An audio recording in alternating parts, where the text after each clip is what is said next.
Shalom, kita akan mempelajari pelajaran sekolah Sabat pada saat ini dengan judul Orang Kaya dan Lazarus. Mari kita tunduk kepala dan kita berdoa. Bapa di sorga, urapi hambamu dengan kuasa Roh Kudusmu supaya boleh menyampaikan kebenaran firman Tuhan pada saat ini. Ampun dosa kami, dalam nama Yesus Juru Selamat kami, amin. Saudara yang kasih, kita mempelajari bagian-bagian yang bertentangan, dan ini adalah perumpamaan. Jadi cerita tentang orang kaya dan Lazarus ini tidak bisa diartikan secara sebenarnya atau secara lahiriah, tetapi ini hanya bisa diartikan bahwa ini adalah satu perumpamaan. Mengapa demikian? Karena di sini kita bisa melihat ada beberapa alasan. Yang pertama, pengemis itu meninggal dan dibawa oleh para malaikat ke pangkuan Abraham. Jadi tidak ada orang percaya bahwa dada Abraham adalah tempat tinggal orang-orang benar yang sudah mati. Jadi ini hanyalah figuratif atau perumpamaan. Karena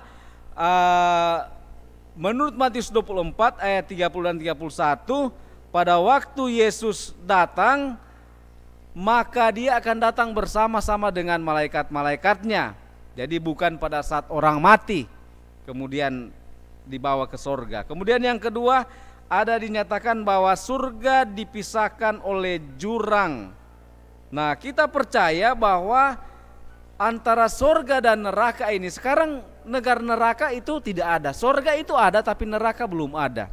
Karena neraka itu diciptakan atau Tuhan ciptakan itu untuk iblis dan malaikat-malaikatnya. Kemudian yang berikut, orang kaya itu di neraka dengan tubuh. Jadi katanya ada mata, lidah dan lain-lain.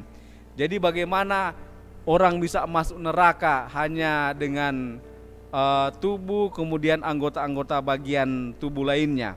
Dan juga ada permintaan dengan Lazarus. Nah, saudara yang kasih, orang kaya di sini tidak dilakukan lagi mewakili orang-orang Yahudi dalam perumpamaan, karena hanya orang Yahudi yang akan berdoa kepada Bapak Abraham. Kemudian pengemis melambangkan orang-orang bukan Yahudi atau orang-orang kafir. Nah, kisah yang panjang ini menyatakan bahwa ada pelajaran yang dapat kita pelajari dalam perumpamaan ini. Yang pertama, bahwa kehidupan manusia ini yang menentukan tujuan akhir mereka.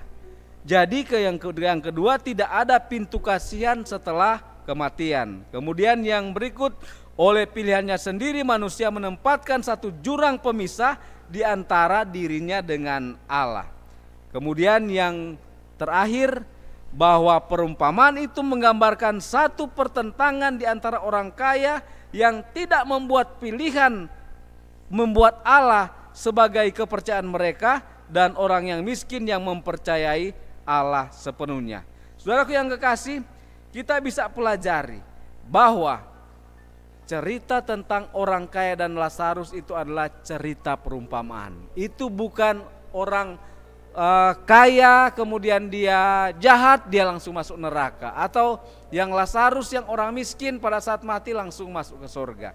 Ini hanyalah perumpamaan bahwa kematian sekali lagi tidak akan merubah tabiat seseorang. Kita harus pelajari terus menerus bahwa di masa inilah masa kita hidup, kita memperbaiki cacat-cacat tabiat. Karena pada saat kita sudah mati, maka kesempatan untuk bertobat sudah tidak ada lagi.